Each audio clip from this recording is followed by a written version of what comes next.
Bom, pessoal, estamos na nossa terceira aula sobre transformadores de potência, tá? Na primeira aula a gente viu o transformador ideal, né? Na aula 2 a gente viu o transformador real, né? O modelo dele, todos os tipos de modelo e representações do transformador real.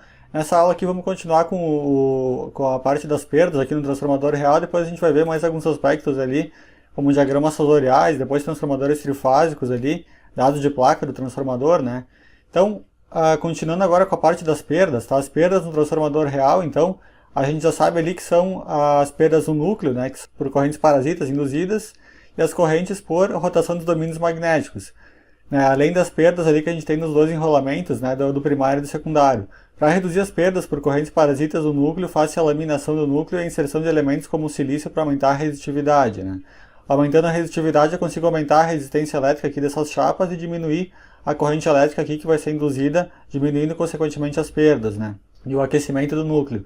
Aqui a gente tem o desenho aqui de como que é, né, a laminação das chapas aqui, e cada uma delas é isolada eletricamente ali, né, através de uma tinta que é passada ali para isolar. E aí a resistência elétrica aqui desse núcleo ela fica elevada, né? Assim as perdas acabam diminuindo. Outra parcela de perdas é referente à energia para rotacionar os domínios magnéticos, né, que é a principal parcela de perdas aqui que a gente tem no núcleo, né. Essa não tem muito o que fazer, né.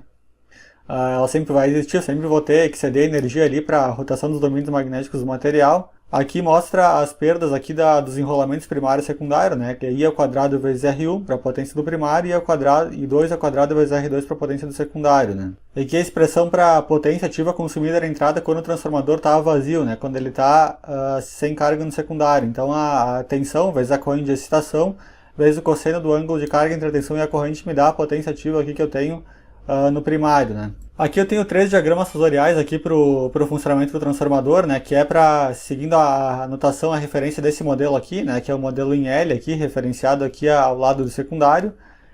Eu fiz uma aula já mais completa ali, onde eu falo sobre diagramas sensoriais do transformador, né, inclusive um diagrama sensorial onde mostra a corrente de magnetização, corrente de excitação, assim por diante, né. Esse aqui é o modelo mais básico, que mostra só um circuito do secundário aqui. Esses diagramas sensoriais eles têm como referência aqui a tensão Vs, que é a tensão terminal da carga aqui do secundário, né, fase zero. Todo diagrama sensorial tem que começar com uma referência, né. Desconsidera também o ramo de excitação aqui. Então, para uma carga indutiva, né, se eu colocar aqui uma carga indutiva aqui no secundário transformador, uma carga RL, eu vou ter uma corrente elétrica IS, que vai estar atrasada em relação ao Vs, e aí eu vou ter a queda de tensão nessa resistência aqui, né, que é essa queda de tensão aqui, e a queda de tensão aqui na indutância série de dispersão, que é essa daqui, tá 90 graus de entrada da corrente.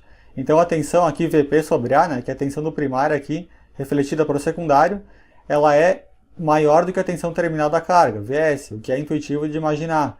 Agora se eu colocar uma carga puramente resistiva aqui no secundário, né, nessa tensão aqui em cima do Vs, então da mesma forma aqui eu vou ter a perda aqui no resistor aqui, né, quando essa carga consumir corrente, vou ter a perda também nessa reatância aqui, né, que vai ser esse fasor aqui. E a tensão Vp sobre A, essa tensão aqui também vai ser maior aqui do que a tensão terminal, né? Então nessas duas situações aqui, tanto da carga indutiva, né, RL, como da carga resistiva, a tensão Vs é menor do que a tensão interna do transformador do secundário, né, que é a Vp sobre A. Agora quando eu coloco uma carga capacitiva aqui, né, uma carga RC, por exemplo, a corrente elétrica vai ser adiantada do Vs, né, porque a carga é capacitiva, e aí se eu plotar aqui as duas quedas de tensão aqui na resistência, na reatância de dispersão, eu vou chegar à conclusão aqui que a tensão interna, né, Vp sobre A, é menor do que a própria tensão terminal aqui por causa do fluxo de potência reativa, né, que se inverte, que vai agora para dentro do transformador. Enquanto a potência ativa continua indo para a carga, a potência reativa inverte o sentido, e por causa disso, né, principalmente por causa dessa reatância de dispersão aqui, acontece esse fenômeno aqui, né, de a tensão interna aqui ser curiosamente menor do que a própria tensão terminal aqui na carga, né. Percebam que se não existisse essa reatância aqui, se fosse só uma resistência aqui, esse fenômeno não ocorreria, né? Ou seja, o Vp sobre A ele seria ainda maior do que o Vs, né? Porque eu estaria com esse vetor aqui nessa ponta aqui, e aí ele seria ainda maior do que o Vs, mas por causa dessa reatância aqui, indutiva aqui séria, eu tenho esse fenômeno aqui, né? A tensão Vp sobre A acaba sendo menor do que a tensão terminal, ou seja, nesse caso a regulação de tensão ela é negativa, né? Aqui então eu tenho os dois conceitos de eficiência e regulação de tensão, né? Eficiência é sempre a relação entre a potência ativa de saída dividida pela potência ativa de entrada, né?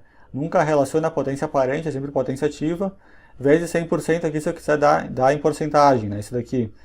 Então, a potência de entrada ela nada mais é do que a potência de saída, mais as perdas, né? Perdas no núcleo, perdas no cobre, né? E aqui é a potência de saída, que é Vs, né? V de secundário, vezes I de secundário, vezes o cosseno aqui do ângulo entre a tensão e a corrente. E aqui é a potência de saída, né? Reescrita aqui em cima. A regulação de tensão, ela é um parâmetro aqui que me diz o quanto que a tensão aqui vai cair quando eu colocar uma carga aqui no secundário do transformador, né? Todo transformador, quando for colocada uma carga aqui, vai haver uma queda de tensão, né? Ou uma elevação, depende se a carga for indutiva, resistiva ou capacitiva, né? Geralmente a gente alimenta cargas que tem mais o perfil predominante desse primeiro aqui, que é cargas RL. Então, geralmente a regulação de tensão ela é positiva.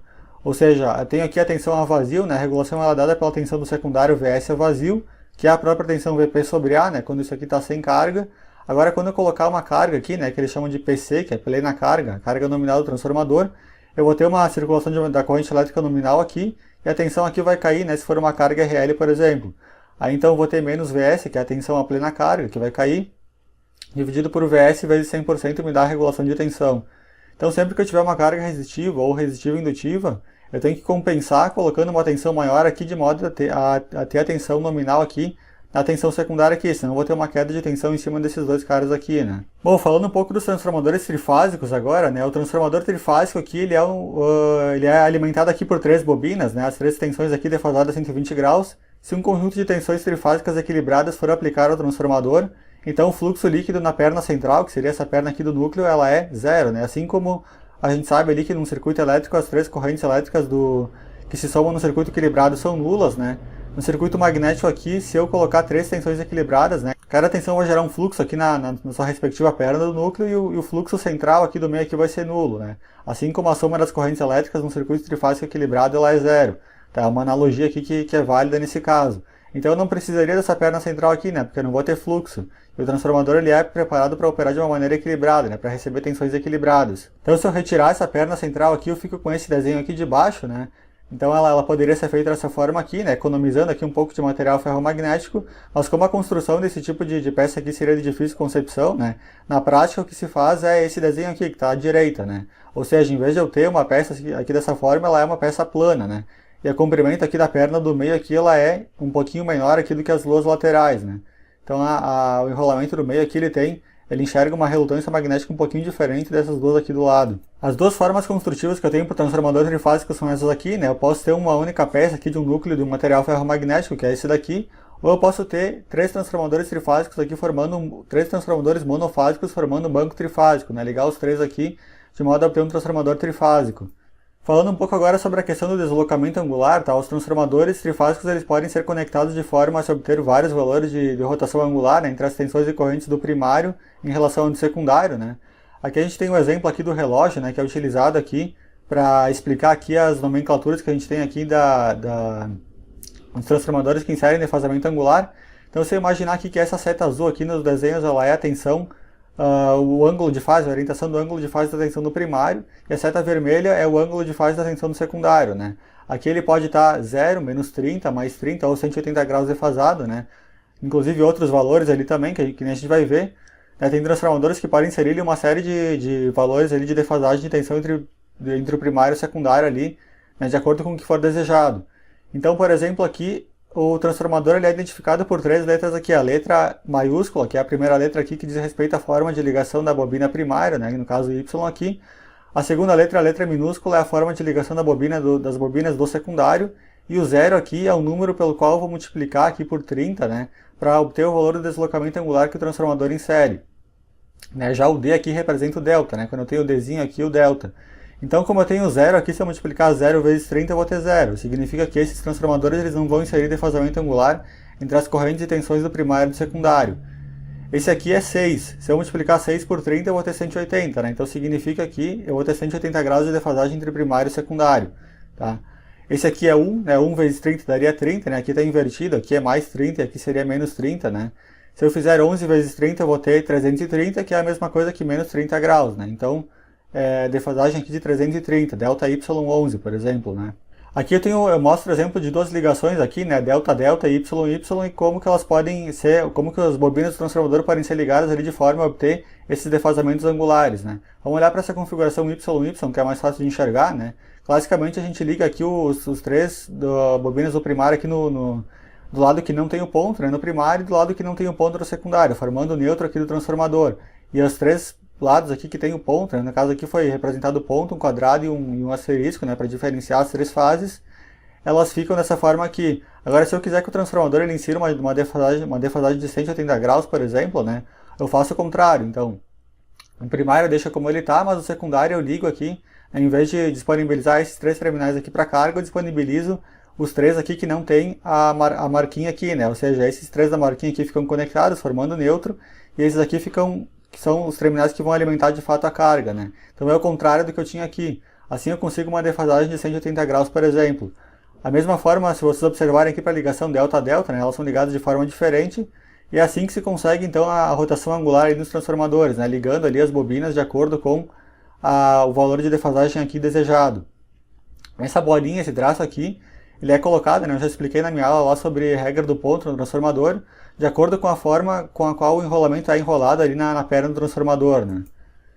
Aqui tem mais dois exemplos, aqui por exemplo para 30 graus, né, o delta Y clássico aqui que defasa 30 graus.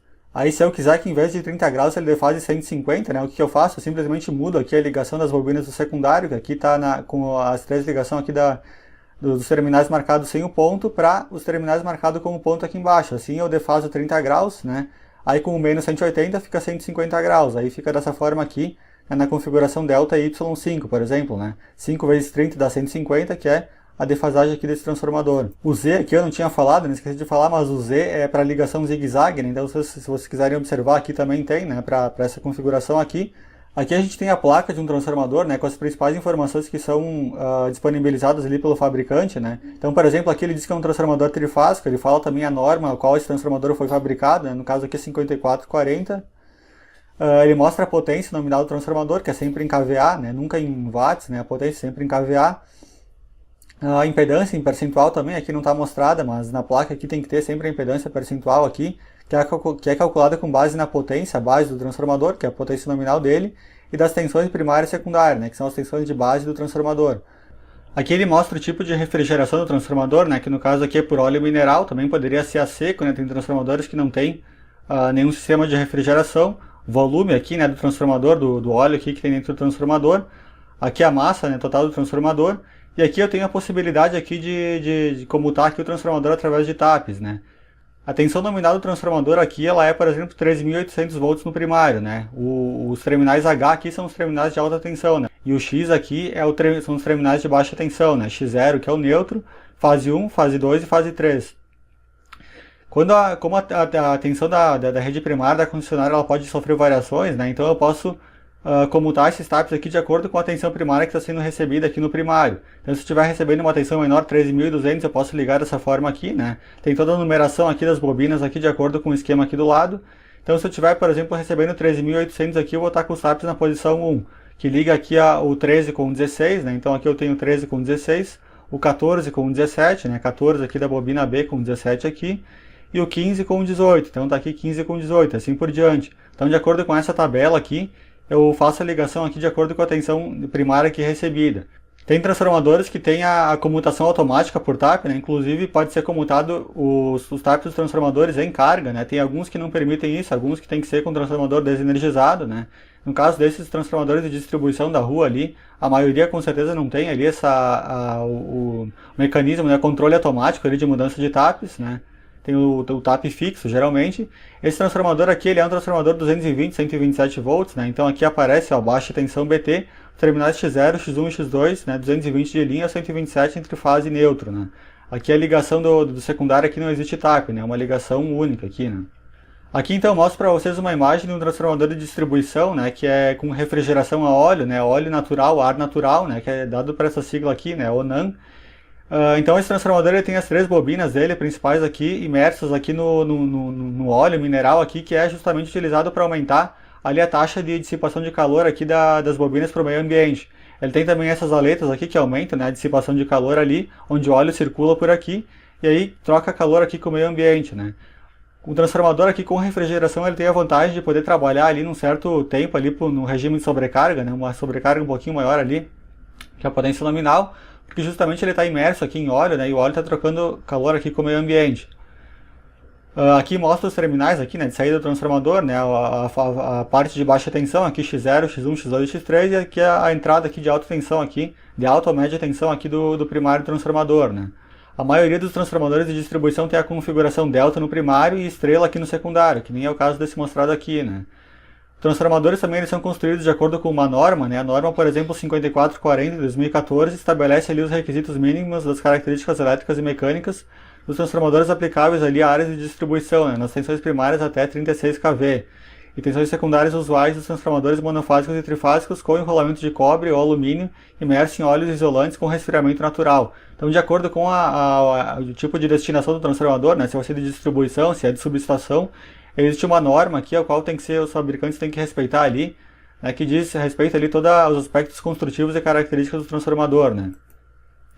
Aqui tem um outro exemplo de transformador que é o NAF, né, que é óleo natural e ar forçado, que ele tem esses ventiladores aqui que ajudam a aumentar a taxa de transferência de calor aqui das aletas aqui com o meio ambiente, né. A norma, por exemplo, para esses transformadores aqui pode ser a NBR 5356, né. Esses transformadores aqui, né, por norma, eles podem trabalhar em regime de sobrecarga, né, justamente porque eles têm essa ventilação forçada, eles têm o óleo também internamente ali. Né, é claro que para que eles trabalhem aqui nesses regimes de sobrecarga, né, por exemplo, 120, 150, 200%, existe todo um sistema de controle e monitoramento da temperatura do óleo e das bobinas do transformador, né. E o regime de sobrecarga ele não é para sempre, né, ele é por tempo limitado, então eu não posso deixar ali o transformador trabalhando sempre em sobrecarga, porque vai chegar uma hora ali que o óleo e as bobinas vão aquecer de tal forma ali que prejudica ali a vida útil do transformador, né. E por último aqui a gente tem o transformador a seco, né, ele é um transformador aqui que não tem nenhum tipo de óleo, não é imerso, ele é refrigerado simplesmente pelo meio ambiente, né, e é um transformador aqui que geralmente não prevê ali regime de sobrecarga, né, ou quando prevê é muito pouco, justamente por causa da refrigeração, né, que é mais comprometido aqui pelo fato de ele não ter, né, nenhum elemento, nenhum óleo, isolante, nada ali que permita ali a maior taxa de transferência de calor, né, diretamente com o meio ambiente. Então, pessoal, nesse vídeo era isso, tá? Se tiverem gostado da aula, aí não esquece de deixar o joinha, que isso é importante para o canal. Futuramente eu continuo com mais aulas sobre transformadores. Por essa aula era isso, então eu agradeço a quem assistiu até aqui, obrigado, valeu!